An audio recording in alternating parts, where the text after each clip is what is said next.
especially your offlaner. And I guess in this case, it's the safe lane is going to help so much. As Ice already has a lot to deal with, but in this bottom lane, I mean, this is the interesting thing for me. How often do we see the I.O played in the safe lane? But already grabbing Big Daddy. He's so far away, but the right click is still there. And now Misery is trapped up against 3 heroes. He will be able to run down River and will be fine.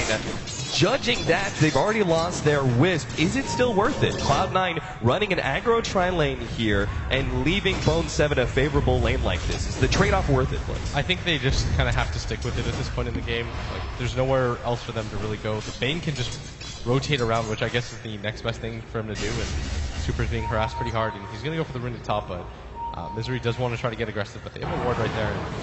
The problem right now is that FI denies the rune right in front of No-Tail, and he actually really needed that. He started using most of his bottle charges. He only has 1 left, and how often do you see a lane with Gyrocopter tri-lane on tri-lane lose? Yeah, it's very rare, and just all that pick off on the Wisp early on, and now him not being able to have any offensive power whatsoever in this lane, just the tether by itself. I have to say, I keep looking up to this lane, and I'm loving what Ice is doing here. Every single time he's trying to utilize cogs to push back Bone 7 and burn away his Fire Spirit's mana, which is the most dangerous part of the Phoenix, obviously. Especially level 3 and level 5, it's really big power levels for Phoenix in a 1 versus 1 scenario.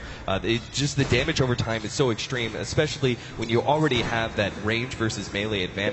It's tough for Ice to survive in that lane, but burning the Phoenix's mana is the best way to go, and he just keeps on punishing Bone 7.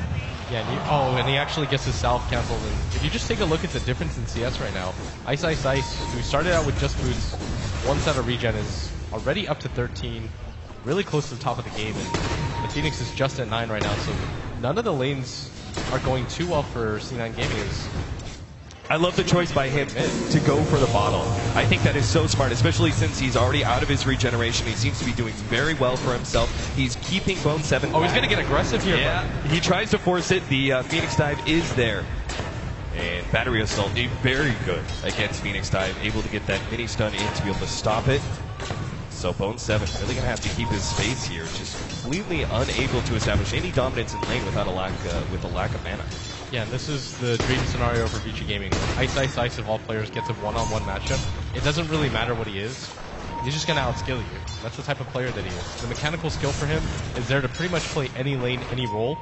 And we're seeing that on display, but in this mid lane, the Shadow Fiend is starting to catch up now. And this isn't a hero that you typically associate with Dota, but he's doing a really good job of keeping up with CS. Hasn't really been pressured too much.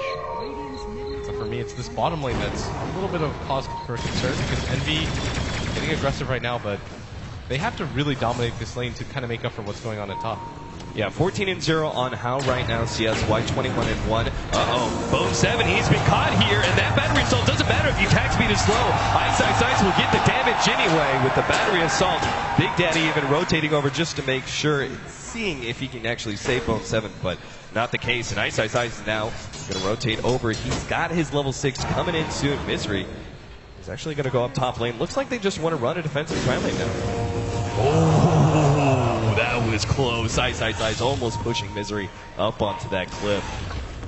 He's just being a nuisance right now. And this is a Bane that's level 2, right? He'll stack one more time and then go back to the base, but you're still just wasting more time. And C9 isn't going to be happy with how the laning phase went at all. They eventually rotate because the Gyrocopter just isn't getting enough at bottom to warrant what's happening at top. Like, the fact that the Clockwork is even in CS right now with the Gyrocopter is pretty insane. And the fact is that even if they rotate up here, Ice is still liable to kill pretty much anybody one-on-one. Like, he's about to hit his level 6. He's playing pretty greedy for it, but it's going to be really difficult for them to pressure him when he can pretty much just turn around and kill him. Yeah, because of the aggro tri-lane, they haven't been able to stack up for the SF, and because he's Dire side, he's unlikely to be able to stack for himself. You can see maybe he goes and does it now, but it's just too much of a distance, right? That's the big advantage of a Radiant side SF. You don't necessarily need that extra support to help you out with stacks. Yeah, and right now, Super can't really pressure him, but again, we've talked about it time and time again. It's not the fact that you're getting out CS by an SF that matters. Like, the SF is naturally supposed to be ahead of you. Because of the way that the hero is played, you just have to build defensive items. So you're meant to be a little bit ahead, just because you want that faster BKB. Oh, jump it! Oh! Misses out on the hook shot. Still might get him though. He's just fine. Yeah, it's not there in time, especially with Ice going with the maxed out Battery Assault build. Wouldn't have the damage from the rocket anyway, but still, Vici Gaming going to be very happy with that exchange. already establishing dominance in the static part of the laning phase, and now as heroes start moving around, they still are finding openings.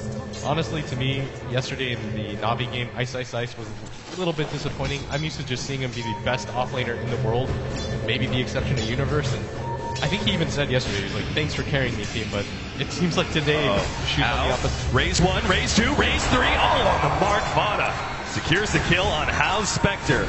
They shut him down, so the movement of the Vici Gaming supports leaves Hal a little bit open, and Cloud9 do pounce on that opportunity. And they immediately smoke, and this means that FY is probably going to get caught out here. He's the one that's going to tank this. Misery is in position. He doesn't have the mana for sleep. They might actually just turn this around. Oh, Misery's going to go down, and Vada's running forward, though. Yeah, they're going to have FY easily caught out by Eternal Envy. The question is, can they get Super 2? Looks like a missed raise will ensure that Super gets back to the Tier 1 tower completely unharmed. So a simple one-for-one trade-off of supports. Not too big of a deal. Yeah, I think they might be aware. That's a big deal. They're going to have their heart stack taken away. Vada against who needs supports to stack your own jungle. You could just go into the enemy jungle and find some. Oh, call down actually laid out. Super's going to be slowed down. 9 really wanting to find this one. Al's actually going to jump forward. He wants to go straight for Big Daddy No Tail, trying to catch up. Bone 7's coming inside, but Zo 2 is Ice.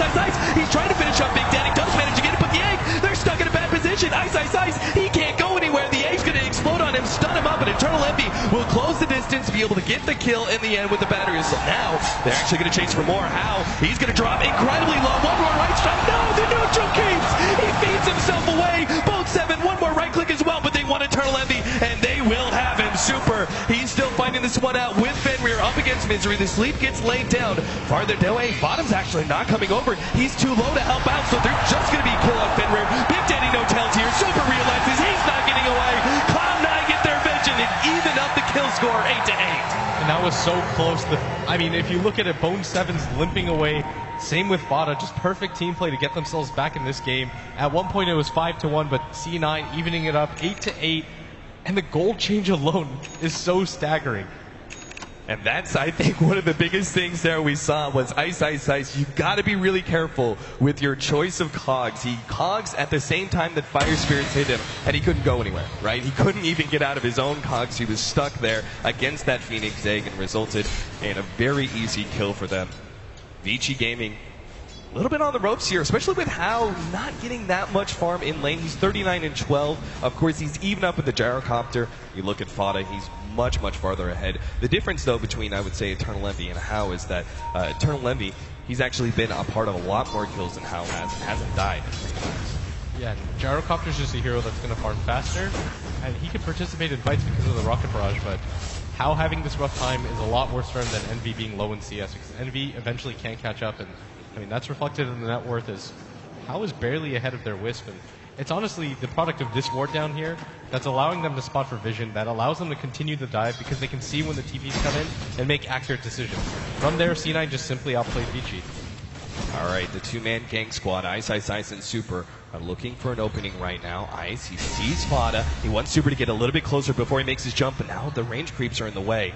And he can't go for it. That two-man smoke not working out for them just yet. This is incredibly important. Ice has not had that good of an impact. He really needs a kill here, and they will jump on Fada now. All ready to jump in. Ice Blast explodes him, and Ice actually makes a quick TP away. No, Misery stops him.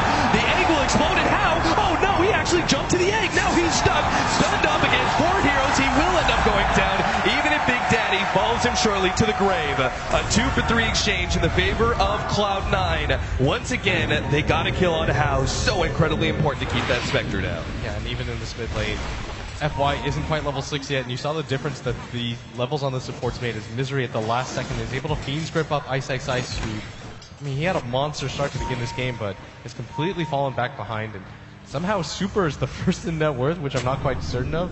I think a lot of it just depends on the fact that they've been fighting non-stop, and he somehow just ended up on top with a few more crucial kills, but still, C9's game right now is they do have the better heroes for the late game. Big Daddy and Eternal Envy gonna push back Hao. He tries to show his face in lane, and he's immediately threatened by Cloud9. Looking at this lower net worth for Hao, what item build do you really expect? It looks like he's going to go for the phase boots now, but it seems like a straight Radiance is just not a possibility here. Do we go for a tankier stats-based build like the Phase Drums SSY that we sometimes used to see in previous patches? I think Phase Drums is a little bit too hard of a commitment for the mid-game. I think just simply going for maybe even something like an Urn straight into the Radiance is a little bit better, because it's not like Drums is going to help him survive against anything that C9 has. Like, the Rocket Barrage is still going to eat you alive.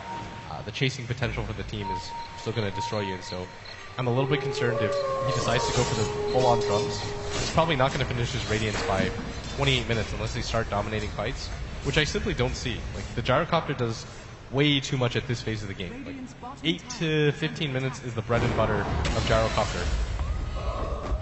Another smoke from Vici Gaming, just not finding the opening they're looking for. It seems like Cloud9 really know what's going on. You can see both Eternal Envy and Big Daddy No Tail sitting behind that tier 1 tower, knowing that Vici Gaming are looking for that gank. There's the only reason that Hao would be pressing so far forward. Yeah, this is one of those ganks where you don't really care if you get a kill. The main point of it is, if you get a kill, great. If you don't, we're at least going to push the tower so fast that you can't respond. But C9 actually smoked up on their own. They're actually, for the first time in this tournament, actually going to defend this. And the tier 1. Really hard for them to hold. It's in deny range. They can't go for it. The glyph is already there. Bone7 jumps forward. He's got a supernova, and here comes Relocate. They're going to be in a good position, but no! Ice Blast and the nukes just wipe out 2 real quick. Ice is left for dead as double ultimates will explode him, but they got both Eternal Envy and No Tail there. Vici Gaming will be happy with the exchange, even if it does mean a denied tower. Yeah, and if you're a C9 fan, for a brief second you were incredibly excited. Why? He's going to grab body here. Line Strike Array is there, and even if they don't have Laguna Blade, they're still going to be able to have enough damage to burst down Fada. Hao joining in on the fun with his ultimate. Incredibly important kill as Cloud9 feel their core is actually taking a step backwards in net worth. This is such a confusing game because it's like, okay, C9 probably have the advantage. They're going to relocate it behind. Vici completely predicts that. I mean, Fender is one of the most underrated players in Dota. Shoots his Ice Blast directly into the 2 relocating heroes. And then they still win the fight, but then Fada gets picked off right there, even with the mech. Vici Gaming have a little bit too much damage, and this is probably the most back-and-forth game right now that we've seen all throughout TI5. 13 to 12 in just 14 minutes. Yeah, incredibly high-action game. Ice is going to be looking for another opening here. He had that kind of advantage in his 1 versus 1. It went so well for him. He needed to be able to establish tempo. Him moving around with Super, finding pickoffs, essentially just being this 2-man gank squad, getting kills all over the map to free up room for Hao to farm up, as well as potentially Fenrir, who looks like he may be going for a hand of Midas now with the Gloves of Haste. Yeah, you don't really need items if you're an Ancient Apparition because you're typically just not going to come to fights. You'll just fire off the Ice Blast, so it's better to just build as greedy as possible. I think that's actually reflected in the fact that AA has the highest KDA, just because he never participates in fights. Yeah. He's not meant to die. You don't get an abandon if you're AFK for 5 minutes. You're just going to sit in the middle of the jungle, throw your Ice Blast, and hope you don't get picked off. But something I do want to point out is Misery already has a 4-staff just 15 minutes into the game, and this will impact a lot. Now, talk about item choices for Misery. What other items could he have gone for? I'm looking at like potential Glimmercade pickup would have been great against all this magic damage. Is the 4-staff just because the clockwork is sort of the extra factor that forces you to go for that mobility item? 100%. He's one of the best initiators, so if you can just take him out of the game by making his cogs a little bit more useless, it's going to make a big impact. But there's that bottom staff coming into play with Relocate on top. Hao in serious trouble, and they don't even try and save him. FY, he's like, sorry buddy, you're done for. There's no support here. Vici Gaming unlikely to